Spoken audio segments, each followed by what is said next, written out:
નમસ્કાર દર્શક મિત્રો, તમારું સ્વાગત છે ઓનલાઈન સોલ્યુશન ચેનલમાં।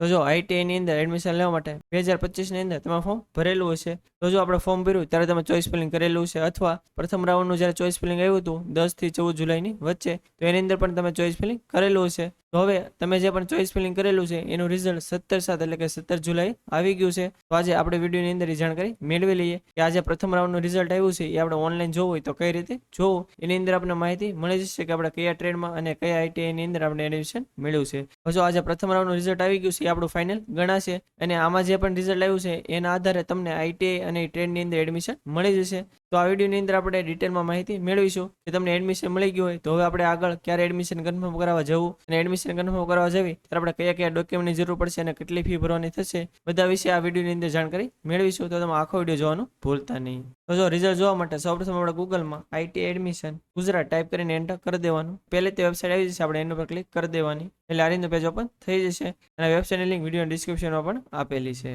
અને મેરિટ લિસ્ટ તમે મોબાઈલ અથવા કોમ્પ્યુટર કોઈ પણ માંથી ચેક કરી શકશો। આપણે મેરિટ લિસ્ટ જોવા માટે આપણું એકાઉન્ટ લોગિન કરવાનું થશે। તો જો ઓપ્શન આપેલો છે કે અહીં ક્લિક કરો, એના ઉપર ક્લિક કરી દેવાની એટલે આ રીતનું પેજ આવી જશે। જ્યારે આપણે ફોર્મ ભર્યું ત્યારે 8 આંકડાનો એક રજીસ્ટ્રેશન નંબર આવ્યો હશે, એ નંબર આપણે આ બોક્સની અંદર એન્ટર કરી દેવાનો। આપણે ડેટ ઓફ બર્થ આ બોક્સની અંદર એન્ટર કરી દેવાની, અને આ જે કેપ્ચા બતાવતો એ આ બોક્સની અંદર એન્ટર કરીને લોગિન ઉપર ક્લિક કરી દેવાની એટલે આ રીતનું પેજ આવી જશે। આપણા મોબાઈલ નંબરની અંદર એક ઓટીપી આવ્યો હશે, એ ઓટીપી આપણે બોક્સની અંદર એન્ટર કરી દેવાનો, અને પછી સબમિટ ઓટીપી એના ઉપર ક્લિક કરી દેવાની એટલે આ રીતનું પેજ ઓપન થઈ જશે। હવે આપણને પહેલા રાઉન્ડની અંદર કેમ એડમિશન મળ્યું છે એ જોવું હોય તો આ એક ઓપ્શન આપેલો છે પ્રોવિઝનલ એલોટમેન્ટ પ્રિવ્યુ, તો એની ઉપર ક્લિક કરી દેવાની એટલે આ રીતનું પેજ ઓપન થઈ જશે। હવે નીચે લખેલું છે કે રાઉન્ડ 1 માટે આપણે ભરેલ એસએસસી બેઝ આઈટીઆઈ ટ્રેડની ચોઇસ પૈકી તમને કેમ એડમિશન મળ્યું છે એ ઉપર લખેલું છે। તો જો આ આઈટીઆઈ નેમની સામે તમને કયા આઈટીઆઈમાં એડમિશન મળ્યું છે એ લખેલું છે, ટ્રેડની સામે કયા ટ્રેડમાં એડમિશન મળેલું છે એ લખેલું છે, અને તમે જેટલી પણ ચોઇસ કરેલી છે એ પૈકી તમને કેટલામી ચોઇસમાં એડમિશન મળ્યું છે એ પણ આ લખેલું હશે। તો હવે આજે રાઉન્ડ 1 ની અંદર તમને જે આઈટીઆઈ અને જે ટ્રેડમાં એડમિશન મળ્યું છે એ તમારું ફાઇનલ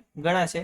હજુ તમને એડમિશન તો મળી ગયું, પણ આપણે ક્યારે આઈટીઆઈ જઈને એડમિશન કન્ફર્મ કરવાનું થશે એના વિશે માહિતી મેળવી। તો જો તમને જે પણ આઈટીઆઈ અને જે પણ ટ્રેડની અંદર એડમિશન મળ્યું હોય એ તમારે કન્ફર્મ કરાવવું હોય 18 જુલાઈથી લઈને 24 જુલાઈ સુધીમાં તમને જે પણ આઈટીઆઈની અંદર એડમિશન મળ્યું હોય ત્યાં જઈને તમારે તમારું એડમિશન કન્ફર્મ કરાવવાનું થશે। જો અત્યારે તમે તારીખ સ્ક્રીન ઉપર પણ બતાવી રહી છે, જો તમે 24 જુલાઈ પછી જશો તો તમારું એડમિશન કન્ફર્મ નહીં થાય અને તમને જે એડમિશન મળ્યું છે એ કેન્સલ થઈ જશે। તો આપણે જે 18 થી 24 તારીખ છે એ તારીખની વચ્ચે બને એટલું વહેલી તક આપણું એડમિશન કન્ફર્મ કરાવી લેવાનું।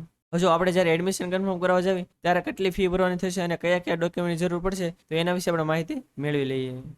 હવે તો કે આપણે રૂબરૂ જાવી એડમિશન કન્ફર્મ કરાવવા ત્યારે આપણે કેટલી ફી ભરવાની થશે એ આપણે જોવી। આમાં બે રીતની ફી અલગ અલગ આવશે। એમાં પહેલી છે કોશન મની ડિપોઝિટ રકમ, સીએમડી ફી એને કહેવાય છે, એ કેટલી ભરવાની થશે તો કે 250 એટલે કે 250 રૂપિયા ભરવાની થશે। અને કોને ભરવાની તો કે બધાને, કોઈ પણ કેટેગરીનો વિદ્યાર્થી હોય, open, EWS, OBC, SC, ST, female, physical handicap, x army, કોઈ પણ કેટેગરીનો વિદ્યાર્થી હોય એને 250 રૂપિયા ફરજિયાત છે। પણ આ 250 રૂપિયા છે એ ડિપોઝિટ તરીકે લેવામાં આવે છે। જ્યારે તમારું આઈટીઆઈ ભણવાનું પૂરું થઈ જશે પછી તમને 250 રૂપિયા પાછા મળી જશે, તમારા બેંક ખાતામાં જ આવી જશે। એટલે આ 250 રૂપિયા ખાલી ડિપોઝિટ પેટે આપવાના છે।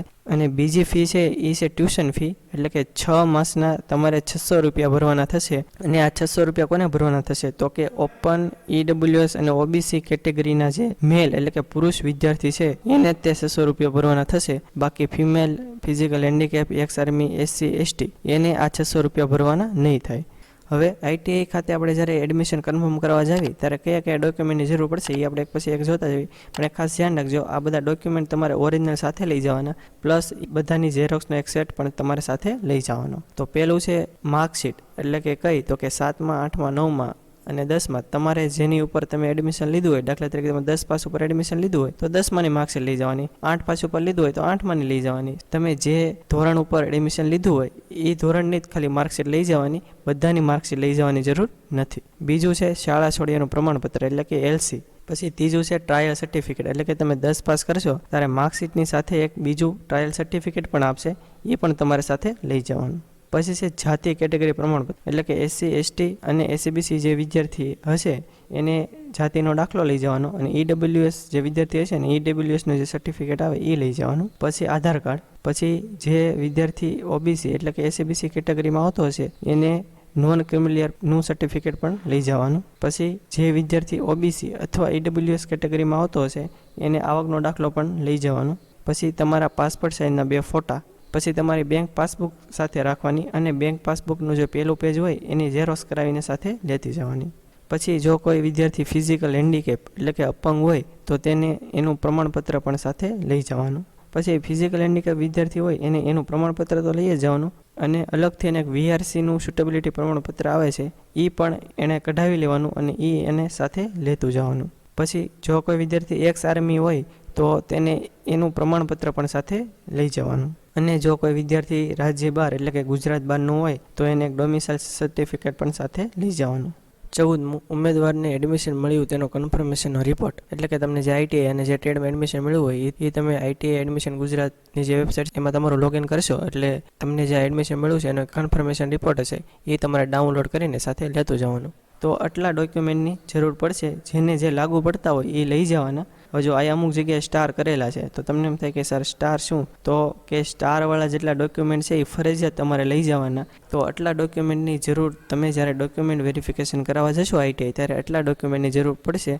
તો ભૂલ્યા વગર આ બધા ડોક્યુમેન્ટ લઈ જજો, કેમ કે જો કદાચ એકાદું ભૂલાઈ જાય ને તમારે ધક્કો થાય એવું ન બને એટલે બધા ડોક્યુમેન્ટ સાથે ઓરિજિનલ લઈ જવાના અને આ બધાની એક એક ઝેરોક્સ સાથે રાખવાની. તો આ હતી સંપૂર્ણ માહિતી. હજી જો તમને કંઈ ખ્યાલ ન હોય તો તમે કોમેન્ટ બોક્સમાં જણાવી શકો છો, આપણે 100% એનો આન્સર આપીશું. અને આ વિડીયો જો તમને સારો લાગ્યો હોય તો વિડીયોને લાઈક કરી દેજો અને મેક્સિમમ લોકો સુધી શેર કરજો જેથી બધા લોકોને આની વિશે માહિતી મળી રહે. અને જો તમે આપણી ચેનલમાં ન હો, આપણી ચેનલ હજી સુધી સબસ્ક્રાઇબ ન કરી હોય તો ચેનલને સબસ્ક્રાઇબ કરવાનું ભૂલતા નહીં, જેથી આવી જ માહિતી તમને સમયસર મળી રહે. અને આપણી ટેલિગ્રામ અને વોટ્સએપમાં પણ ચેનલ છે, એની અંદર જો તમે જોડેલા ન હો તો નીચે ડિસ્ક્રિપ્શનમાં લિંક આપેલી છે, એના પર ક્લિક કરીને તમે એમાં જોડાઈ શકો છો, જેથી આવી જ માહિતી તમને સમયસર મળી રહે. તો આજ માટે બસ એટલું જ. મળશું આપણે નેક્સ્ટ વિડીયોમાં. ત્યાં સુધી બધાને જય હિન્દ.